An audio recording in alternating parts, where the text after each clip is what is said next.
गोपाल एक छोटे कस्बे में रहने वाला शांत और सरल युवक था। ना उसमें कोई खास हुनर था, ना कोई बड़ा सपना। वो हर दिन सुबह उठता, अखबार पढ़ता, दुकान पर पिता की मदद करता और फिर शाम होते ही छत पर बैठकर आसमान को निहारता। उसकी उम्र के बाकी लड़के डॉक्टर, इंजीनियर या सरकारी अफसर बनने के लिए मेहनत कर रहे थे। कोई कोचिंग जा रहा था, कोई प्रतियोगिता परीक्षा की तैयारी कर रहा था।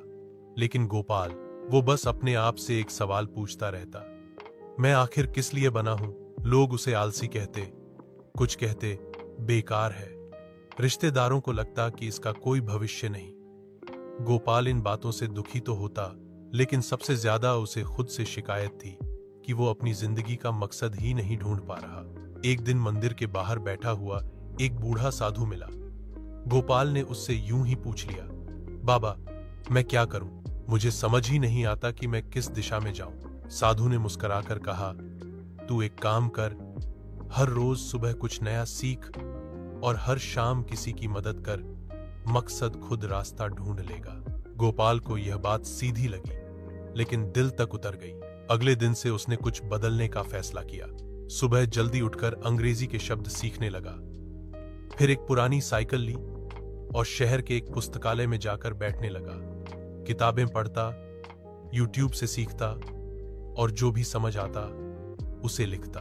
शाम को वह अपने मोहल्ले के बच्चों को पढ़ाने लगा बिना पैसे के। किसी को गणित में दिक्कत होती, किसी को हिंदी में। गोपाल बैठकर समझाता, बोलता, तू कर सकता है, तू समझ सकता है। धीरे धीरे बच्चों की संख्या बढ़ने लगी। मोहल्ले के लोग चौंक गए, जो लड़का खुद उलझा हुआ था वो अब औरों की राह दिखा रहा है। गोपाल ने इन बच्चों के लिए एक छोटा सा कमरा किराए पर लिया, दीवार पर सफेद रंग कराया, ब्लैक बोर्ड लगाया और नाम रखा उड़ान। अब हर शाम गोपाल वहां पढ़ाता था, लेकिन सिर्फ किताबें नहीं, जिंदगी की बातें भी, आत्मविश्वास भी और सपने देखने की हिम्मत भी। एक दिन एक स्थानीय मुंह वाले उस क्लास में आए। उन्होंने देखा कि गोपाल बिना किसी लाभ के दर्जनों बच्चों का भविष्य बना रहा है। उन्होंने उसे फंडिंग दी और उड़ान अब एक रजिस्टर की गई संस्था बन गई। गोपाल अब सिर्फ मोहल्ले नहीं, पूरे कस्बे के बच्चों के लिए मिसाल बन चुका था। उससे एक पत्रकार ने पूछा, तुम्हारा मकसद कैसे मिला? गोपाल ने मुस्कुराकर जवाब दिया, मैं मकसद ढूंढ रहा था, लेकिन जब मैंने देना शुरू किया, मकसद ने मुझे ढूंढ लिया।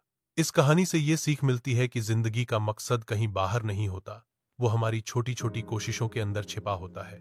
जो इंसान दूसरों को रोशनी देता है, उसी के भीतर सबसे पहले उजाला होता है।